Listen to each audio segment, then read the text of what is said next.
કેન્ટોન ફેર દરમિયાન flight China direct કરવી કે હોંગકોંગ થઈને આવવું? સિમ્પલ પ્રશ્ન, બેઝિક ફંડા જે છે ને એ પ્રાઇઝિંગનો છે, પરંતુ જે તકેદારી રાખવાની વાત છે ને, તો તમે ચાઇના એરપોર્ટ ઉપર ઉતરશો, કોઈ બી, પછી બેઇજિંગ હોય, સાંઘાઈ હોય, હેંગઝા હોય કે ગોન્ઝા હોય કે શેન્ઝેન હોય, એરક્રાફ્ટની બહાર નીકળતા જ ત્યાં પેપરલેસ સિસ્ટમ છે. તમારા મોબાઈલમાંથી સ્કેન કોડ કરી જે સ્કેન કરશો ને ત્યારે તમારી પોઈન્ટ ઓફ એન્ટ્રી, મતલબ કયા પોર્ટ ઉપર તમે ઉતરા છો. તો ફોર એક્ઝામ્પલ તમે ગોન્ઝાવ છો તો બાયોન એરપોર્ટ ઉપર ઉતરા છો, રાઈટ? તમે બેઇજિંગ છો, સાંઘાઈ છો, તો જે બી એરપોર્ટના નામ છે એ તમારે ત્યાં ફિલ કરવાના છે. કઈ હોટલમાં તમે રોકાણા છો એ બી મેન્ડેટરી છે, એ હોટલનું એડ્રેસ એની અંદર ફિલ કરવાનું રહેશે.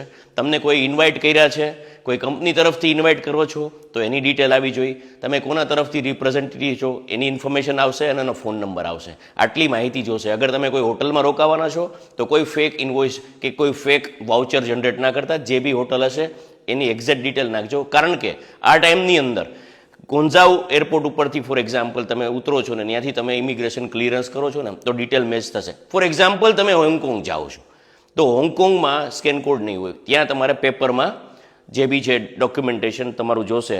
અને તમારા વિઝા માટે કંઈ પણ નાના મોટા ક્વેશ્ચન હશે ને તો તમને 2 કલાક 5 કલાક ડિટેન્શનમાં રાખશે. જો બી ખોટી ઇન્ફોર્મેશન આવી હશે ને, તમારે ખાલી ડરવાની કોઈ જરૂર નથી. તમારી બોડી લેંગ્વેજ જે બી હોય પ્રોપર. બીજું, તમે કામ ખોટું ન કરેલું હોવું જોઈએ. ત્રીજી વાત, ઇન્ફોર્મેશનમાં કામ કોઈ ખોટું નથી કરતું, પરંતુ એને ખ્યાલ નથી હોતો કે કોઈ ખોટી ઇન્ફોર્મેશન એજન્ટે ભરીને આગળ મોકલેલી હોય છે. એટલે કોઈ પણ જાતના ફેક ક્વેશ્ચન્સના આન્સર, ફેક રિસ્પોન્સ, કાંઈ જાતનું ખૂબ હોંગકોંગ માટે કાળજી રાખજો. કારણ કે ઘણા લોકોને હોંગકોંગથી મેં પાછા આવતા જોયા છે અને પછી અફસોસ કરવા સિવાય તમારી પાસે કોઈ હોતું નથી ને છેલ્લે એજન્ટ હાથ ઊંચા કરી દે છે. એટલે આ એક જવાબદારી અને એકાઉન્ટેબિલિટી વાળું કામ છે. ચાઇના અત્યારે એટલું રિસ્પોન્સિબલ કન્ટ્રી થઈ ગયું છે ને, એટલે ઇન્ફોર્મેશન જેટલી બી સાચી હશે ને એટલો તમારે વેપાર કરવામાં સરળતા રહેશે. એટલે હોંગકોંગ જાઓ તો એના જે PAR છે એમાં કોઈ પણ જાતની સ્પેલિંગ મિસ્ટેક ન હોવી જોઈએ, ફિઝિકલ કોપી પ્રિન્ટ આઉટ હોવી જોઈએ. આ બધી કાળજી રાખજો, પ્રિન્ટ આઉટ રાખજો. વિઝા અને તમારી પાસે ક્લિયરલી તમારી પાસે જસ્ટિફિકેશન હોવું જોઈએ કે તમને કેટલા દિવસ આવવાનું છે.